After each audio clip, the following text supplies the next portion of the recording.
Good morning, children. This is Subhash Parasar and welcome to all in Success Seminary.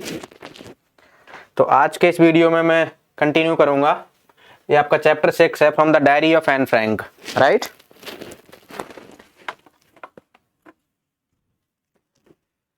इस chapter को समझने के लिए हमें थोड़ा सा बैकग्राउंड समझना होगा कि एक्चुअली में क्या प्रॉब्लम थी एंड क्यों ये चैप्टर जो है इतना इंपॉर्टेंट हो जाता है बच्चों के लिए। द थिंग इज दिस, अगर मैं इसको पढ़ा दूंगा आपको तो समझ नहीं आएगा, तो थोड़ा सा बैकग्राउंड की तरफ लेके चलता हूँ, एसएसटी से कनेक्ट करता हूँ मैं इसे। It so happened that in 1939 to 1945 you know very well that there was second world war. क्या हुआ था? सेकंड वर्ल्ड वॉर हुआ था। एंड जर्मनी में आपको पता ही है कि हिटलर जो पूरी ताकत में था। अब ताकत में था तो हिटलर ने क्या किया था, 1942 के टाइम पर हॉलैंड में हॉलोकास्ट करना शुरू कर दिया। हॉलोकास्ट मतलब एक ग्रेट पीपल वर डाइंग, यानी जब बहुत सारे लोग मर रहे हैं या बहुत सारी चीजें डिस्ट्रॉय हो रही हैं उसे कहते हैं हॉलोकास्ट, राइट। तो ऐसा ही कुछ मिशन चल रहा था हिटलर का। हिटलर चाहता था कि कोई भी जीव नहीं बचे, ठीक है। वो चाहता था कि सब पे जो है जर्मनी की जो आर्यन सुपरमेसी थ्योरी चलती थी उसकी, वो चाहता था कि Aryans are the best in the world and they must be everywhere and they must be consider that they are the greatest people in the world. ये कुछ ऐसा हिसाब किताब था हिटलर का। तो इसी चक्कर में वो चाहता नहीं था बिल्कुल भी कि जीव जो है इस तरीके से आगे बढ़ें और जीव जो है हमारे यहाँ रह पाए। तो जहां जहां उसका वश चलता था वो मरवाता था। तो मैंने जहां तक पढ़ा है ना, एक 11th क्लास में भी चैप्टर है आपका, चैप्टर क्या है, हाँ चैप्टर है आपका, एक नाम तो मुझे अभी नहीं याद, अभी थोड़ी देर में याद आएगा तो मैं बताऊंगा। हाँ, दी एड्रेस करके है, राइट। तो दी एड्रेस में जो मार्गा मिनको है ना, मार्गा मिनको की कहानी और एन फ्रैंक की कहानी दोनों की स्टोरीज ऑलमोस्ट सेम है। जब आप उसे पढ़ेंगे ना तो आपको लगेगा कि हाँ, they both are the victims of Holocaust, right. हुआ क्या था कि 1942 के टाइम पर हिटलर के आदेश पर वहां के लोग जो है ज्यूज को भर भर के, खेप की खेप लोगों को भर भर के ले जाते थे। कभी 400 को ले गए, कभी 1000 को ले गए, और टर्मिनोलॉजी ऐसी यूज करते थे जिससे कि वर्ल्ड में लोगों को पता ही नहीं चले कि आखिर हिटलर चाहता क्या और आखिर हिटलर कर क्या रहा है, ठीक है। कहते थे कंसंट्रेशन कैंप में ले जा रहे हैं, नाम होता था कंसंट्रेशन कैंप, और लेके जाया जाता कहां पर? गैस चैम्बर्स में। कहां पर? गैस चैम्बर्स में। तो ऐसी ही एक फैमिली थी एन फ्रैंक की। किसकी? एन फ्रैंक की, जो हॉलैंड में रह रहे थे। लेकिन जैसे 1942 का टाइम आया सब कुछ जो अस्त व्यस्त हो गया। अब अस्त व्यस्त हो गया तो हालात खराब हो गए। जैसे दूसरी फैमिलीज को जो है उठा करके लोग ले जा रहे थे, यानी नाजीज जो उठा कर, ऐसे ही जो धीरे धीरे करके एन फ्रैंक की फैमिली पर भी जो है कहर टूटने लगा। एक एक करके लोगों में प्रॉब्लम्स आने लग गई और बहुत बुरा हाल होने, खाने तक के जो है लाले पड़ने लगे थे। उनकी टाइम को लिमिटाइज कर दिया गया था कि तुम समय से बाहर नहीं निकलोगे, यानी ज्यूज के लिए ऐसी ऐसी लिमिटेशंस लगा दी थी कि वो पब्लिक प्लेस पर जा नहीं सकते थे, मंदिरों में नहीं जा सकते थे, कहीं नहीं जा सकते थे। उनके लिए एक टाइम डिसाइडेड था। जैसे कि आपने देखा होगा कि मुंबई के जो कुछ चार्ल्स हैं जिन्हें कहते हैं, यानी कि लेबर हाउसेस होते हैं, उनमें ठूस ठूस के भर दिया जाता है लोगों को। ठीक उसी तरीके से जो है यहाँ पर हॉलैंड में ज्यूज के साथ हुआ था। तो यहां पर हॉलैंड में जब एन फ्रैंक इन सिचुएशन को देख रही थी ना, तभी उसने एक नोवेल लिखा। ये एक नोवेल था एक्चुअली में, डायरी ऑफ एन फ्रैंक करके। क्या नाम था? Diary of Anne Frank. अब इस नोवेल को जो है बाद में एन फ्रैंक के मर जाने के बाद में जो है पब्लिश कराया गया उसके फादर ने। किसने पब्लिश कराया? उसके फादर ने पब्लिश कराया, राइट। तो देखते हैं क्या है। और यहाँ 10th क्लास में आपका एक एक्सेप्ट है, EXERPT। एक्सेप्ट कहते हैं किसी बड़े टेक्स्ट का एक थोड़ा सा पार्ट होना, एक एक्सट्रैक्ट होना, उसे कहते हैं एक्सेप्ट, ठीक है।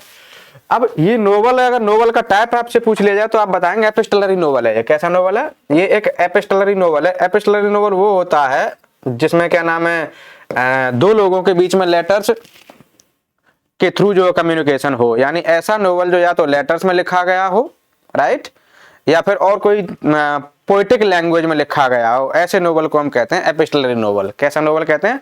एपिस्टलरी नोवेल कहते हैं। तो ये आपका एक एपिस्टलरी नोवेल है। इसमें एन फ्रैंक ने अपनी मुसीबतों को बताया है कि उन्होंने किस तरीके से जो है प्रॉब्लम्स को फेस किया था जब वो कहाँ रह रही थी, जब वो हॉलैंड में रह रही थी अपने फादर के साथ में, राइट। तो चलो स्टार्ट करते हैं।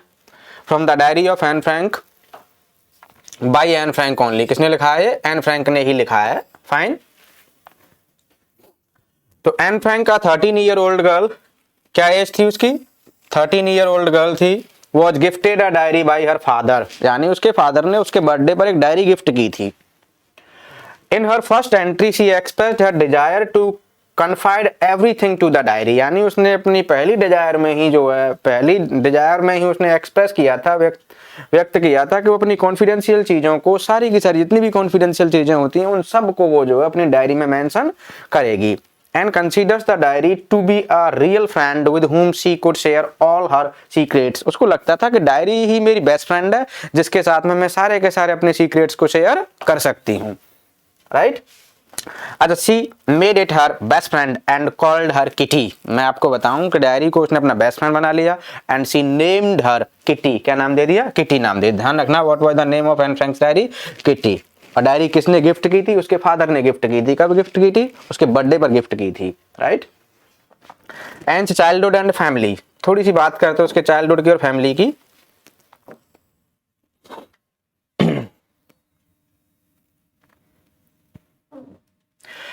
And was born on 12 June 1929। कब पैदा हुई थी? ऑन 12 जून 1929 में पैदा हुई थी।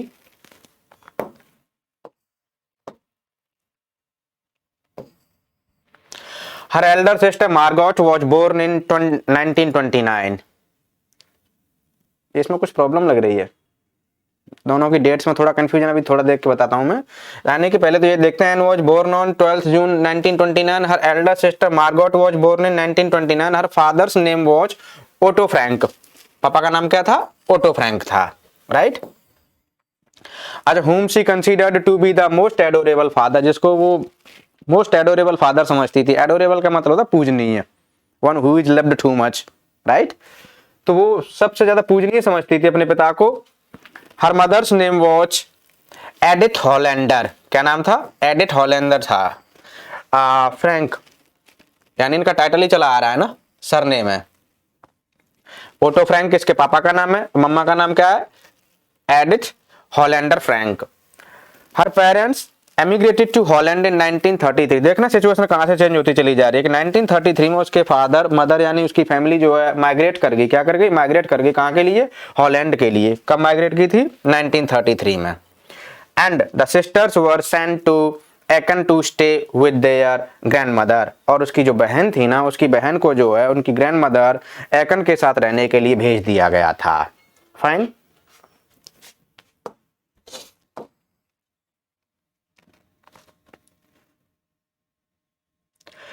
N had a great love for her grandmother.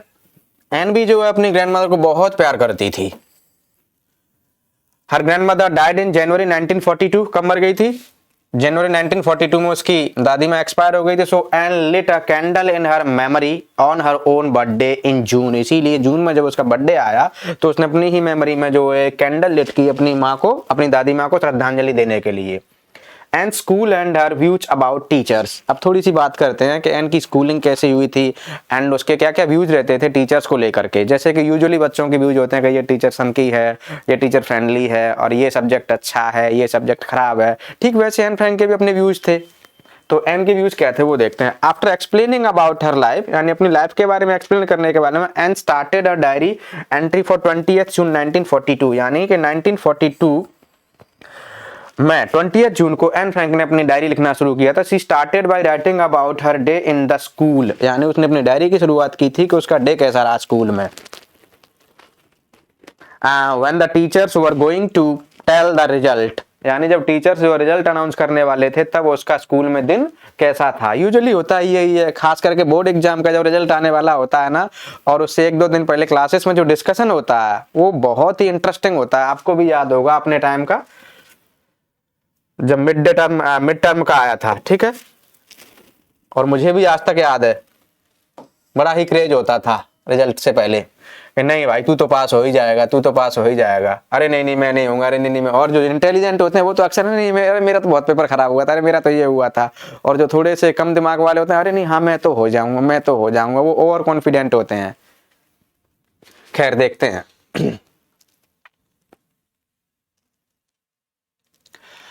Anne was a good student and had a good relationship with all the teachers except her maths teacher Mr. Keesing। यानी N एक अच्छी student थी no doubt, और सारे teachers के साथ में जो है उसकी रिलेशनशिप अच्छी थे, यानी कि बढ़िया से कहते हैं ना कि हर टीचर का एक बच्चा फेवरेट होता है, ऐसे ही बच्चों का भी एक टीचर फेवरेट होता है। तो ऑलमोस्ट टीचर्स के साथ में ठीक ठीक था एन फ्रैंक का, बस थोड़ा सा इशू आता था किसके साथ में, मैथ्स टीचर मिस्टर कीसिंग के साथ में।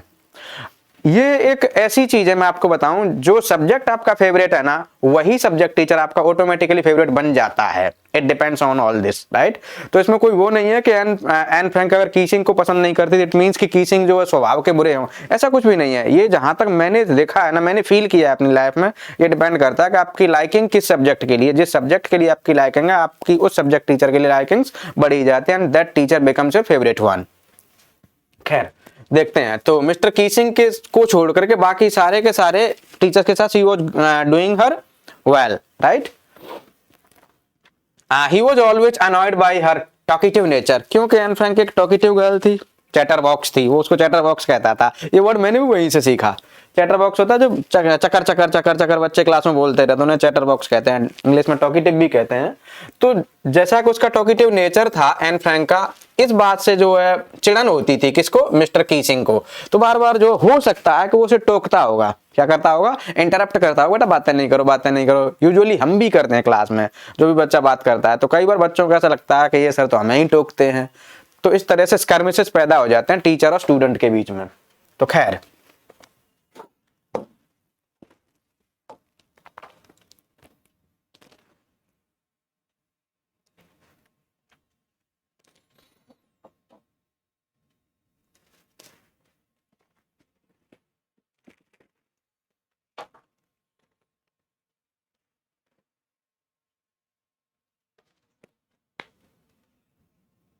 कहाँ गया, इधर है।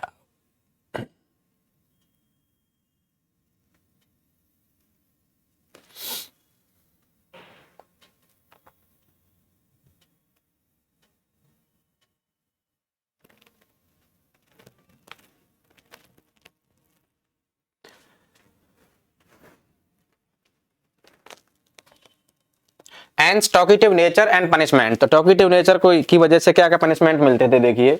Mister Keesing gave an extra homework, क्या दे दिया मिस्टर कीसिंग ने, एक्स्ट्रा होमवर्क दे दिया किसको, एन फ्रैंक को, कि जाओ ये तुम्हारे लिए एक्स्ट्रा होमवर्क है क्योंकि तुम क्लास में बात करती हो। एज पनिशमेंट, पनिशमेंट के रूप में he asked her to write an essay on the topic a chatterbox. ध्यान रखना ये क्वेश्चन आ सकता है कि एन फ्रैंक को बोला कि तुम्हें एक ऐसे लिखना है, किस पर लिखना है, a chatterbox. Chatterbox का मतलब बताइए, one who is talkative, right. जो टॉकेटिव होता है उसको चैटर बॉक्स कहते हैं। She wrote the essay in 3 pages for her satisfaction. अपने सेटिस्फैक्शन के लिए एन फ्रैंक ने उस ऐसे पर 3 पेज भर दिए।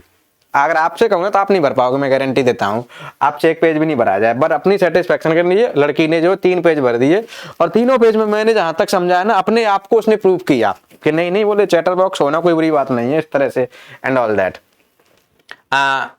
She defined being a chatter box a feature of a student. कह रही है कि चैटर बॉक्स होना तो एक बच्चे की कैरेक्टरिस्टिक है भाई, विशेषता है।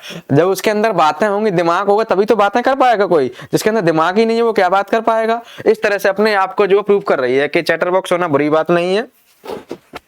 And also mentioned that she inherited this trait from her mother. और वो कह रही है कि ये जो विशेषता है ना, ये जो क्वालिटी है ना, कैरेक्टरिस्टिक है ना, उसे अपने फादर से मिली है। कहां से मिली है, सॉरी मदर से मिली है। Who was also very talkative, जो भी कैसी थी, जो बहुत ज्यादा बतौली थी, बातें करने वाली थी। तो मिस्टर कीसिंग रीड द ऐसे, सॉरी रेड द ऐसे, मिस्टर कीसिंग ने ऐसे को पढ़ा इन the class and laughed at it. और ऐसे को पढ़ता पढ़ता हंस रहा है, जैसे कि हम भी अक्सर हंसते हैं जब कोई बच्चा फनी आंसर लिखता है तो। And when she was caught again talking by Mister Keesing, और फिर से जब दोबारा से मिस्टर कीसिंग ने उसे बात करते हुए पकड़ लिया ना, he gave her another essay as a punishment on the, क्या टॉपिक था देखते हैं, यानी कि उसने फिर से जो है एक्स्ट्रा होमवर्क दे दिया पनिशमेंट के रूप में। एन इनकॉरिजिबल चैटर बॉक्स, इस बार क्या नाम है, एन इनकॉरिजिबल चैटर बॉक्स दे दिया।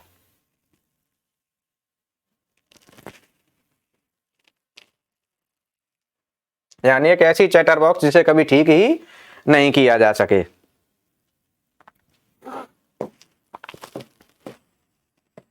ये है आपका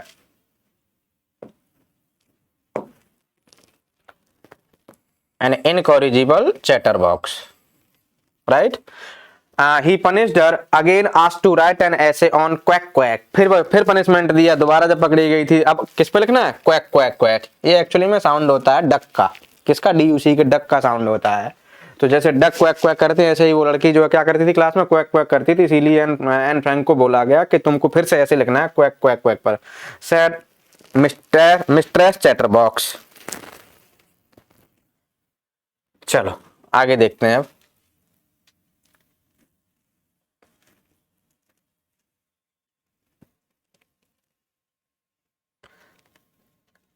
एंड मॉक मिस्टर कीसिंग अम्यूजिंगली, यानी मजाक उड़ाती थी।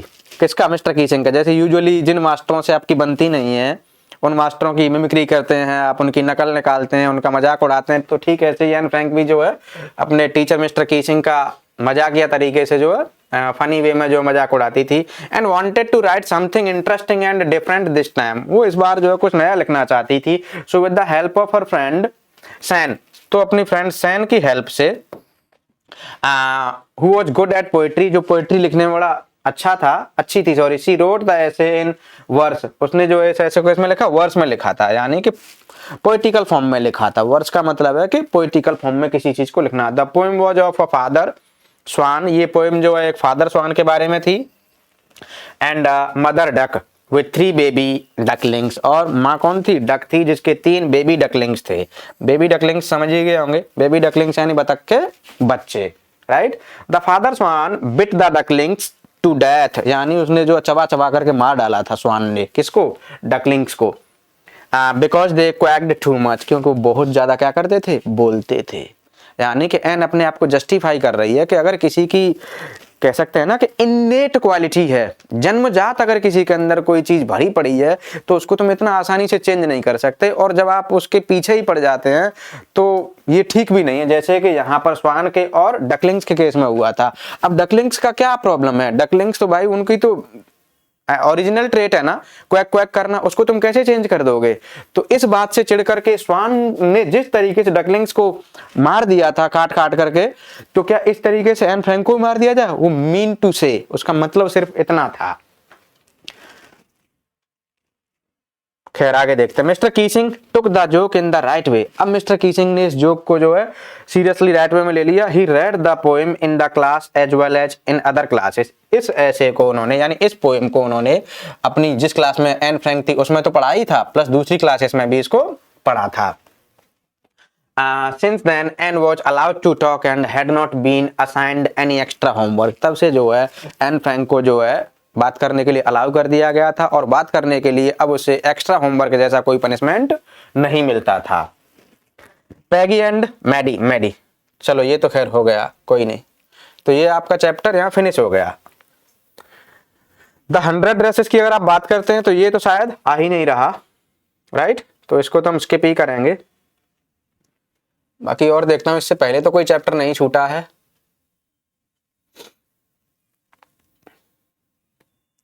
नहीं, कोई नहीं छूटा।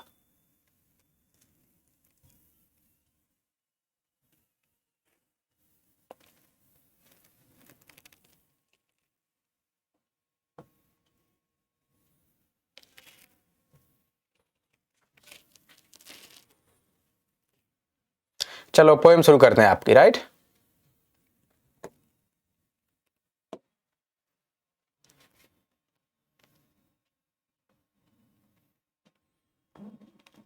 आपकी पहली पोएम ले लेते हैं, first flight by Robert Frost. कौन है पोएट? रॉबर्ट फ्रॉस्ट है। थोड़ा सा बड़ा करते हैं इसको, रुको।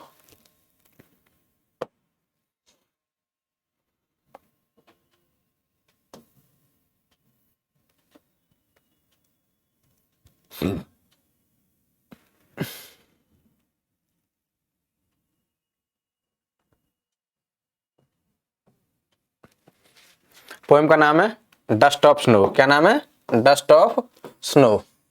Who is the poet? Robert Frost, an American poet. कहाँ के रहने वाले थे? अमेरिका के रहने वाले थे। जहां तक मेरा मानना है 1874 में पैदा हुए थे, 1963 में ही पास्ड अवे, राइट। तो रॉबर्ट फ्रॉस्ट को यूजुअली जो है नेचर पोएट माना जाता है, because he wrote many poems about nature and it's elements. खैर, तो बात करें the way a crow Shuk down on me the dust of snow from a hemlock tree. तो पहले तो आप हेमलॉक ट्री को समझो, इसे इंडियन कल्चर में धतूरे के पेड़ के नाम से जानते हैं। किस पेड़ से? धतूरे के पेड़ के नाम से जानते हैं, यानी एक पॉइजनस ट्री होता है। तो अब इसकी एक्सप्लेनेशन देख लेते हैं। In this stanza the poet remembers a small incident that changed his mood. यानी इस स्टैंजा के अंदर पोएट एक छोटी सी इंसिडेंट को रिमेंबर करता है जिसने जो उसके मूड को क्या कर दिया था? चेंज कर दिया था। Once the poet was in a depressed mood. एक बार की बात है कि पोएट जो डिप्रेस्ड मूड में था, यानी तनाव की स्थिति में था, एंड वॉज होपलेस, और कंप्लीटली निराशा की स्थिति में था। He was standing, it is not clear whether the poet was standing और सिटिंग, ठीक है, और पासिंग क्या कर रहा था क्लियर नहीं है, बस सिंपली ये बताया गया कि he was standing under the tree, और पासिंग द ट्री कह सकते हैं, under hemlock tree. Hemlock tree मैंने बताई दिया धतूरे का पेड़ होता है। Suddenly a crow sitting on the tree. अचानक से क्या हुआ कि उसी ट्री के ऊपर कौन बैठ गया? क्रो बैठ जाता है। shook it and some powdered powdery snow from the tree fell on the poet। Sorry, powdery है, ये पढ़ नहीं पाया ठीक से। यानी कि जैसे ही उस क्रो ने उस पेड़ को हिलाया तो उसमें से थोड़ा सा ये कह सकते हैं कि स्नो, पाउडरी स्नो, यानी कि बर्फ के कण जो है पोएट के ऊपर गिरे।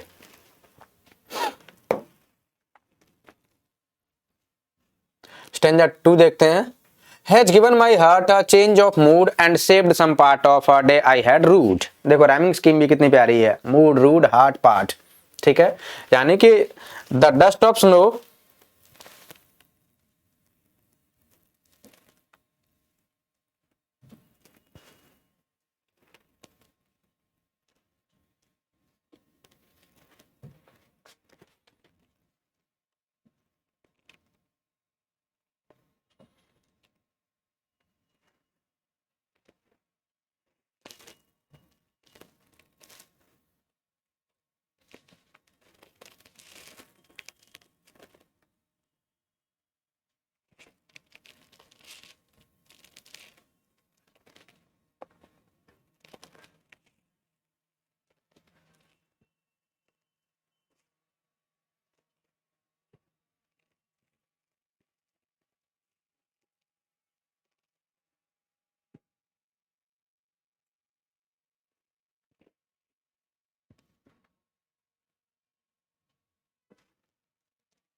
has given my heart a change of mood and saved some part of the day I had rued। The dust of snow which fell on the poet। यानी जो पाउडरी स्नो थी ना जो पोएट के ऊपर गिर गई थी, चेंज्ड हिज मूड, उसने पूरे के पूरे मूड को ही चेंज करके रख दिया था। He became happy and refreshed. यानी after the fall of the snow the poet became happy and refreshed. This was because when the snow fell on him he got out of his thoughts. ये ऐसा इसीलिए हुआ था कि जो depressing thoughts उसके अंदर चल रहे थे ना, वो डिप्रेसिंग थॉट्स से बाहर आ चुका था पोएट जैसे ही बर्फ उसके ऊपर गिरी, जैसे ही बर्फ के कण उसके ऊपर गिरे थे। And notice the beauty around him, और उसने जो तुरंत ही नेचर की ब्यूटी को नोटिस करना स्टार्ट कर दिया था। I told you that Robert Frost was a nature poet. कैसा पोएट था? नेचर पोएट था। ठीक वैसा ही नेचर पोएट था जैसा कि इंग्लैंड के अंदर आपके विलियम वर्ड्सवर्थ हुआ करते थे, right. This change in mood help to save poet remaining day. यानी जैसे ही ये जो डिप्रेसिंग थॉट से बाहर आया ना पोएट, तो उसका जो बचा हुआ दिन था ना वो बन गया था एटलीस्ट। यानी वो भी जो है निराशा में गुजर सकता था अगर ऐसा नहीं हुआ होता तो वो इस इंसिडेंट की बात कर रहा है कि क्रो आया, हेमलॉक ट्री पर बैठा, जैसे ही मैं हेमलॉक ट्री के नीचे खड़ा हुआ था तो मेरे ऊपर जो बर्फ के कुछ कण गिरे, और जैसे ही बर्फ के कण गिरे तो मैं जो है डिप्रेसिंग थॉट से बाहर आया, और जैसे ही मैं डिप्रेसिंग थॉट से बाहर आया मैंने नेचर की ब्यूटी को नोटिस किया, और जैसे ही नेचर की ब्यूटी को नोटिस किया तो ऑब्वियसली मैं जो डिप्रेशन से बाहर आ चुका था, एंड मेरा जो बचा हुआ दिन था वो रिफ्रेश हो चुका था। यानी अब मुझे नेचर की ब्यूटी में इंटरेस्ट आने लगा था। अब मैं जो है नो मोर डिप्रेशन, ठीक है, वो जो है और ज्यादा डिप्रेशन में नहीं था। Which he was ruining by being upset, यानी जिस दिन को वो जो अपसेट होकर के बर्बाद कर सकता था, अब वो उसका बच चुका था। he realized that he should not remain stuck over his past, अब उसने ये महसूस किया था कि मुझे अपने पास्ट की चीजों को, पास्ट की जो पेनफुल इवेंट्स है ना, उन्हें रिमेम्बर करके अपने आने वाले फ्यूचर को, या जो चल रहा है ना मेरा वर्तमान, उसको मुझे बर्बाद नहीं करना चाहिए। Let be gone be bygones, जो बीत गई सो बात गई, वो मुझे वहीं छोड़ देनी चाहिए। एंड जो प्रेजेंट में चल रहा है ना, उसे मुझे एंजॉय करना चाहिए। उसने ये सोच लिया था, ये रियलाइज कर लिया था। And should move on with a good thoughts and positive outlook, और उसने ये भी डिसाइड कर लिया था कि गुड मूड के साथ में, थॉट के साथ में, पॉजिटिव आउटलुक के साथ में मुझे मूव ऑन करना सीख लेना चाहिए। मुझे अपनी पास्ट की पेनफुल इवेंट्स को याद करके अपने मूड को खराब नहीं रखना चाहिए।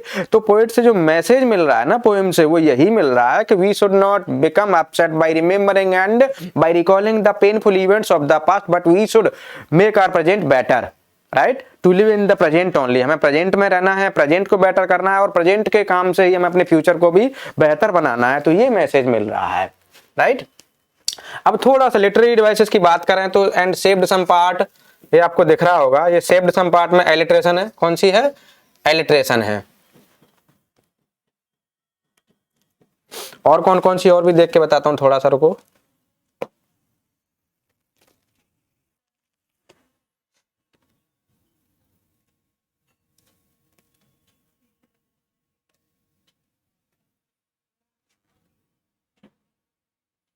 ये जो आपकी डस्ट ऑफ स्नो है ना, इसमें जहां तक मुझे समझ आता है कि मेटाफर है, राइट।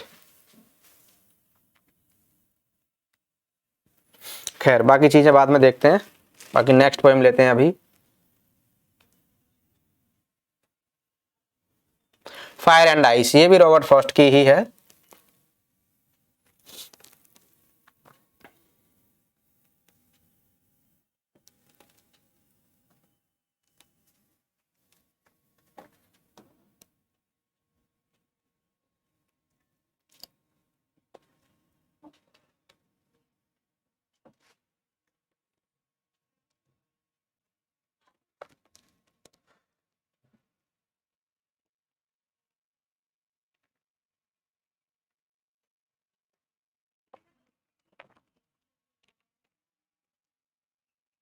दोनों ही बड़ी छोटी छोटी सी पोएम है, देखिए।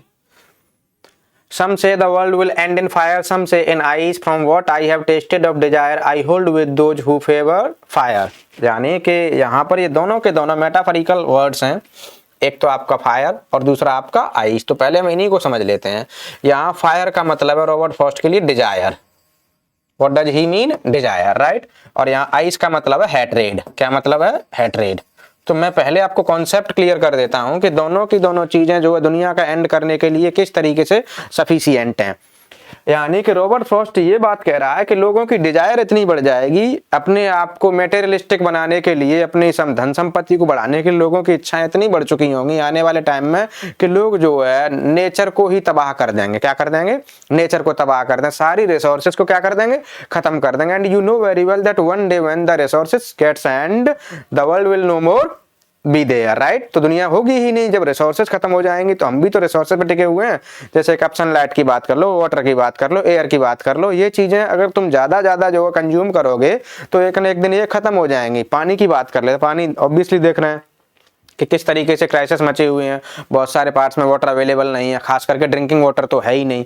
तो लोगों की डिजायर, यानी डिजायर ऐसी है कि आग की तरह है लोगों के अंदर। हर आदमी जो ज्यादा से ज्यादा पैसा कमाना चाहता है, और पैसे कमाने के चक्कर में नेचर को तो लोगों ने ताक पर रख दिया है। नो मोर इज, यानी no one is able to see what will happen in future, कि फ्यूचर में क्या हो कोई नहीं देख रहा। चाहे एलन मस्क हो या हमारे अडानी साहब हो या कोई भी हो, नेचर को ताक पर रख करके अपने डेवलपमेंट में और अपने मेटेरियलिस्टिक व्यूज को लेकर के आगे बढ़ते चले जा रहे हैं इस होड़ में कि मुझे दुनिया में टॉप पे जाना है।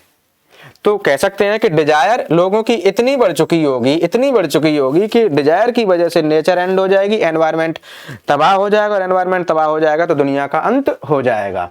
दूसरी बात करते हैं आइस की, जो मेटाफर है किसका, हेट्रेड का। किसका मेटाफर है, हेट्रेड का, यानी नफरत का। लोगों के अंदर नफरत इतनी भरी हुई होंगी एक दूसरे के प्रति कि लोग जो है किसी को देख ही नहीं रहे होंगे, सारे रिश्ते नाते खत्म हो चुके होंगे और लोग एक दूसरे को मार काट रहे होंगे। और जब इस तरीके से मार काट मचेगी तो क्या दुनिया चल पाएगी, नहीं चल पाएगी, तब भी दुनिया का एंड हो जाएगा। तो रॉबर्ट फ्रॉस्ट कह रहा है कि दोनों के दोनों एलिमेंट्स वर्ल्ड को खत्म करने के लिए इनफ है, राइट। अब क्योंकि मैंने बता ही दिया था कि रॉबर्ट फ्रॉस्ट एक नेचर पोएट है, तो नेचर को पहले प्लेस पे लेके चलते हैं कि जब नेचर नहीं है तो दुनिया नहीं है, नेचर है तो हम हैं, राइट। अगर नेचर नहीं तो हम भी नहीं। तो कह रहा है कि सम से the world will and in fire. कुछ लोग कहते हैं कि ये दुनिया जो है सिमट जाएगी, दुनिया जो है खत्म हो जाएगी। किसकी वजह से, फायर की वजह से। सम से इन आइस, कुछ लोग कहते हैं कि आइस की वजह से। तो मैंने बताया था कि फायर का मतलब डिजायर होता है और आइस का मतलब हेट्रेड होता है, बता ही दिया था अभी। From what I have tested of desire, जहां तक मैंने एक्सपीरियंस किया, मैंने नोटिस किया है डिजायर का, I hold with those who favour fire, तो मैं उन लोगों के सपोर्ट में हूं जो फायर के फेवर में है कि fire will be the reason to end the world, के वर्ल्ड का एंड करने के लिए फायर जो है इनफ रीजन है।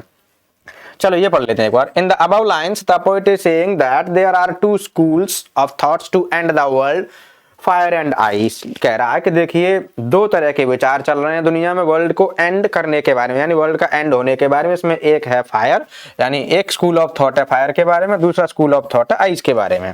हियर फायर रिप्रेजेंट्स डिजायर, यहाँ पर फायर क्या रिप्रेजेंट कर रही है, डिजायर को रिप्रेजेंट कर रही है, ऑफ ह्यूमन बीइंग्स, यानी कि इंसान की जो इच्छाएं हैं उनको रिप्रेजेंट कर रही है। The poet knows that desire is a self destructing emotion. Poet जानता है कि इच्छा जो है सेल्फ डिस्ट्रक्टिंग इमोशन है, because human desires are never ending and can make man do anything to fulfil them. यानी पोएट को पता है कि इंसान की इच्छा जो है कभी न पूरी होने वाली है। कैसी है, नेवर एंडिंग है, जो कभी न पूरी हो सके, ऐसी डिजायर है। And can make man do anything to fulfil them, और अपनी इच्छाओं को फुलफिल करने के लिए इंसान जो है कुछ भी करने के लिए तैयार हो जाता है। That is why the poet is saying कि फायर जो है इनफ है दुनिया का एंड करने के लिए, right.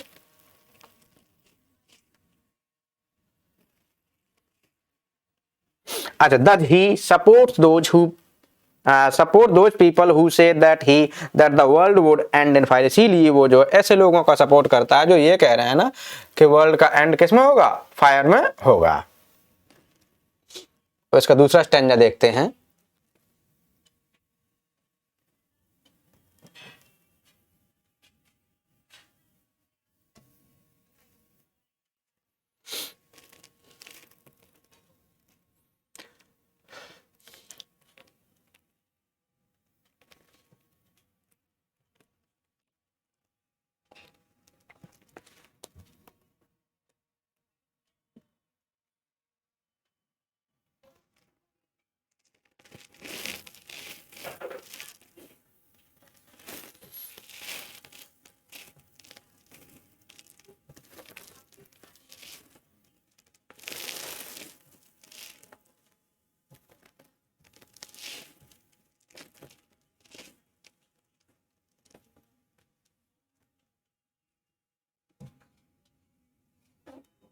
Stanza number 2, but if it had to perish twice. यानी पोएट कह रहा है कि अगर दुनिया का अंत दो बार हुआ ना, ट्वाइस का मतलब दो बार। I think I know enough of hate, जहां तक मुझे पता है ना, मुझे लगता है कि हेट काफी लोगों में फैल चुकी है। To say that for destruction ice is also great, यानी कि दुनिया का डिस्ट्रक्शन करने के लिए, दुनिया का एंड करने के लिए आइस भी अपने आप में ग्रेट है, यानी एक बड़ी चीज है। आइस का मतलब मैंने बता ही दिया था, हेट्रेड है,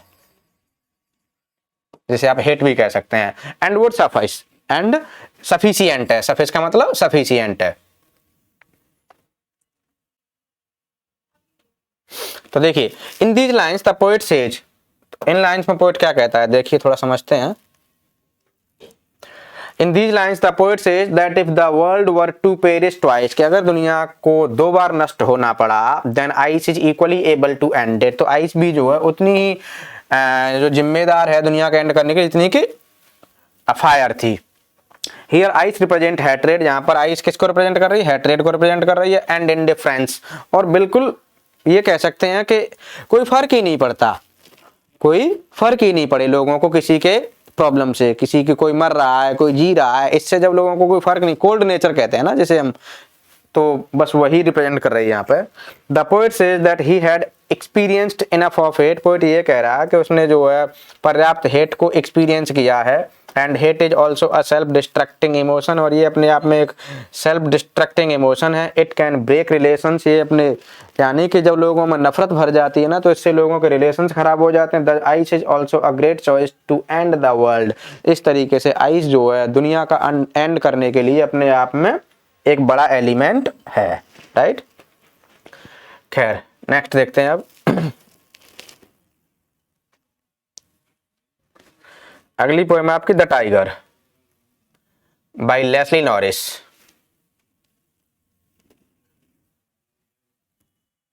a tiger in the zoo, क्या नाम है?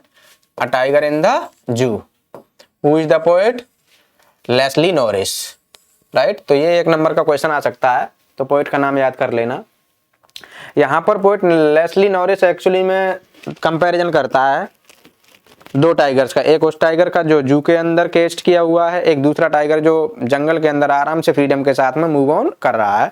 तो दोनों में कंपैरिजन किया गया है और दोनों में बता रहा है कि देखो दोनों में क्या अंतर है। और पोएट इसीलिए भी जो फोकस कर रहा है कि वो बता रहा है कि जू के अंदर जो टाइगर है ना, किस तरीके से उसकी फ्रीडम को लिमिट कर दिया गया है और उसकी जो आज़ादी है ना उसको छीन लिया गया है और उसकी दुनिया को सिर्फ और सिर्फ एक केज तक ही सीमित कर दिया गया है, जबकि उसका दूसरा टाइगर जो है आराम से नेचर में रह करके एंजॉय कर रहा है। तो दोनों की ट्रेड्स भी बताई गई हैं कि जू में रहने वाला टाइगर क्या करता है, किस तरीके से अपने दिन को स्पेंड कर रहा है, और क्या नाम है जंगल में रहने वाला टाइगर अपने डे को कैसे स्पेंड करता है। दोनों के बारे में ही लेस्ली नॉरिस ने बड़े ही डिटेल में बताया गया और इंटरेस्टिंग में बताया गया है। तो आइए समझते हैं। He stalks in his vivid steps, the few steps of his cage on pads of velvet, quiet in its quiet rage। समझ ही गए होंगे ये किस टाइगर की बात हो रही है। यानी he stalks, stalks का मतलब होता है वॉक विद एंगर, गुस्से में टहलना। इन इस विविड स्ट्रिप्स, यानी जो स्ट्रिप्स जो टाइगर के बॉडी पर होती हैं उनकी बात हो रही है। The few steps of his cage, यानी अपने केज के थोड़ी सी जगह है ना, उसी जगह में बेचारा गुस्से में टहलता है। कौन टहल रहा है? टाइगर टहल रहा है। Of velvet quite, pads of his velvet quite, यानी जो उसके तलवे होते हैं ना मखमली जैसे, उन तलवों पर जो है अपने केज की डिस्टेंस में थोड़ा सा गुस्से में आकर के वॉक कर रहा है। इन इज क्वाइट रेज, यानी पूरे गुस्से में है। किस में है? गुस्से में है। कौन है गुस्से में? टाइगर गुस्से में है। तो यानी किस टाइगर की बात हो रही है? जू वाले टाइगर की बात हो रही है, राइट। नेक्स्ट देखते हैं।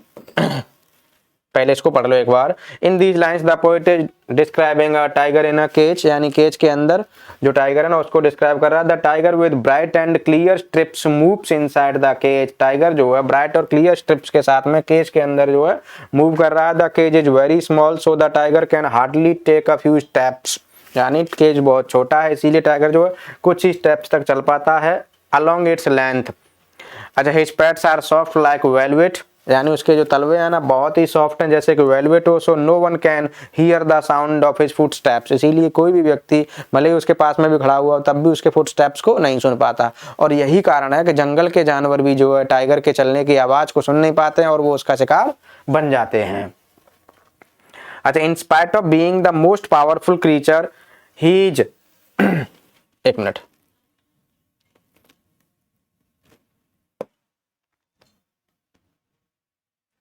तो देखिए, in spite of being the most powerful creature he is imprisoned inside a cage, यानी जंगल का सबसे पावरफुल क्रीचर होने के बावजूद भी जो है उसको क्या कर लिया गया? केज के अंदर इम्प्रिजन कर लिया गया है। This situation has made the tiger angry, इस सिचुएशन ने टाइगर को कैसा कर दिया? एंग्री कर दिया। But he is keeping quiet, लेकिन वो शांत है। As he knows that he is helpless in the situation, क्योंकि उसे पता है कि वो इस सिचुएशन में कैसा है? हेल्पलेस है, इसीलिए वो बेचारा चुपचाप है, कुछ भी नहीं बोल रहा है।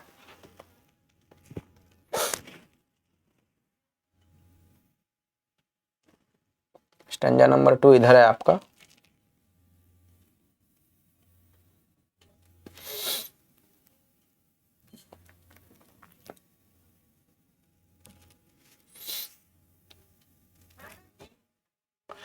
He should be lurking in shadow, यहाँ पर किस टाइगर की बात हो रही है समझ ही गए होंगे। He should be lurking in shadow, sliding through long grass near the water hole, where plump deer pass, यानी ये जंगल वाले टाइगर की बात हो रही है। ही शुड बी यानी tiger should B lurking in Shadow, lurking यानी घात लगाए बैठा होगा, शैडो यानी परछाइयों में, घास की जो परछाइयां होती हैं उसमें बैठा होगा, घात लगा। स्लाइडिंग थ्रू लॉन्ग ग्रास, और लंबी लंबी घास से होकर के धीमी धीमी आवाज में जो चुपचाप से निकल के जा रहा होगा। नियर द वाटर होल, यानी ये सारा का सारा पूरा का पूरा स्पॉट कहां पर होगा, वाटर होल के पास में, यानी किसी वाटर बॉडी के पास में। वेयर प्लम्प डियर पास, जहां से कौन गुजरता है, मोटे मोटे हिरन गुजरते हैं। And you know very well that tiger prey the deer, क्या कर लेता है, हिरन का शिकार कर लेता है।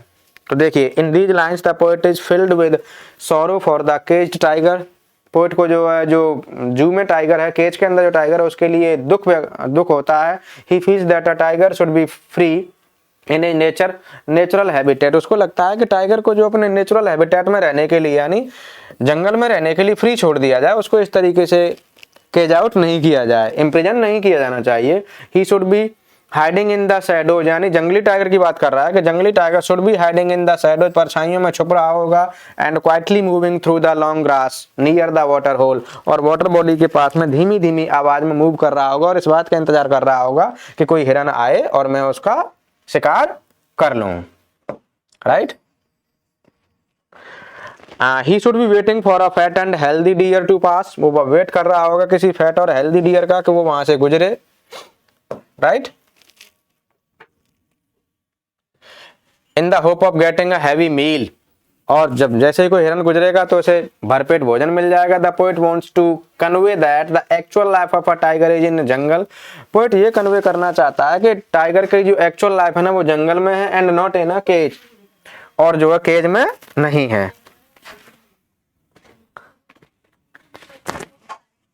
खैर, now see stanza number 3।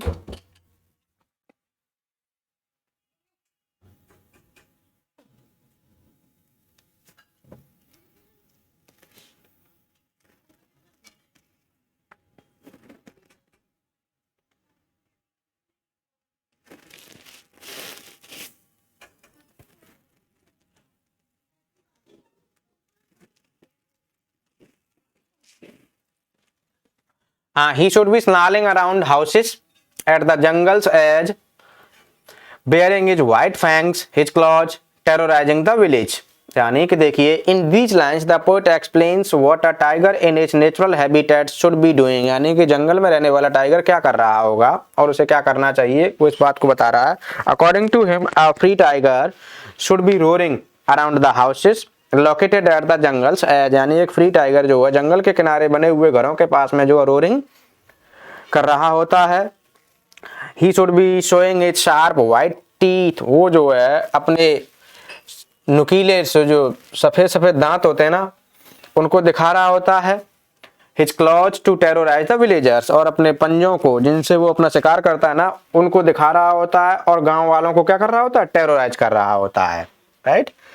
Now see the stanza number 4। But he is locked in a concrete cell, समझ ही गए किस टाइगर की बात चल रही है, केज के अंदर जो टाइगर उसकी बात चल रही है कि he is locked in a concrete cell, उसे कंक्रीट सेल में यानी सीमेंट की बनी हुई सेल में, कोठरी में बंद कर दिया गया है। हिज स्ट्रेंथ बिहाइंड बार्स, और उसकी ताकत कहां तक सीमित है, सलाखों के पीछे तक सीमित है। Stalking the length of his cage, और अपने केज की जितनी लेंथ है ना, पिंजड़े की जितनी लेंथ है ना वहीं तक जो है गुस्से में आकर के घूम रहा है। And he is ignoring the visitors, और वो विजिटर्स को इग्नोर कर रहा है। Why is he ignoring the visitors, because visitors do not think about him, visitors do not pay attention to his freedom, उसकी फ्रीडम के लिए कोई विचार ही नहीं कर रहे हैं, कोई कुछ कर ही नहीं रहा। That is why he is ignoring them, he is not looking at them, और वो असहाय है, हेल्पलेस है, but nobody is there to help him, तो वो इग्नोर ही करेगा और क्या करेगा। खैर, नेक्स्ट स्टैंजा देखते हैं अब 5।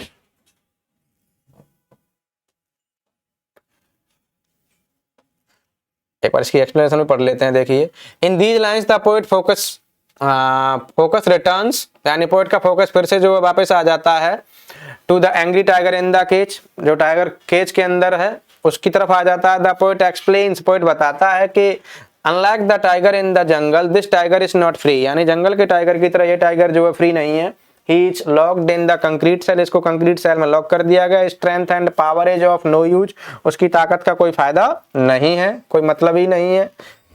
No use behind the bars, यानी सलाखों के पीछे है। He is moving in its cage, ignoring the visitors, वो जो है केज के अंदर जो है मूव कर रहा है और विजिटर्स को क्या कर रहा है, इग्नोर कर रहा है। Who are continuously visiting to have a look at him, जो कंटिन्यूसली जो है उसे देखने के लिए विजिट कर रहे हैं, लेकिन टाइगर जो है उनको क्या कर रहा है, इग्नोर कर रहा है। He hears the last voice at night, the patrolling cars, यानी वो जो है लास्ट वॉइस को सुनता है घूमती हुई कारों की, and stares with his brilliant eyes at the brilliant stars, और वो जो अपनी brilliant eyes से brilliant stars को देखता है। यानी in these lines the poet says that even at night the tiger is disturbed, यानी रात को भी ये टाइगर डिस्टर्ब है। He hears the last sound of the patrolling cars of the zoo officials, यानी zoo officials की जो घूमने वाली जो उनकी गाड़ियां दी हुई होती है ना, उनकी गाड़ियों की आवाज को सुनता है। He hears the tiger stares at the brilliant stars, and चमचमाते हुए सितारों की तरफ देखता है। Shining brightly in the sky with his brilliant eyes, यानी अपनी चमचमाती हुई आंखों से चमचमाते हुए सितारों को आसमान में रात को देखता है। Which hopes for freedom, जो सिंबल हैं रिप्रेजेंट कर रही हैं फ्रीडम को, किसको, फ्रीडम को। तो ये पोएम आपकी फिनिश हो गई। I think it's enough for the day. Thank you and have a nice day.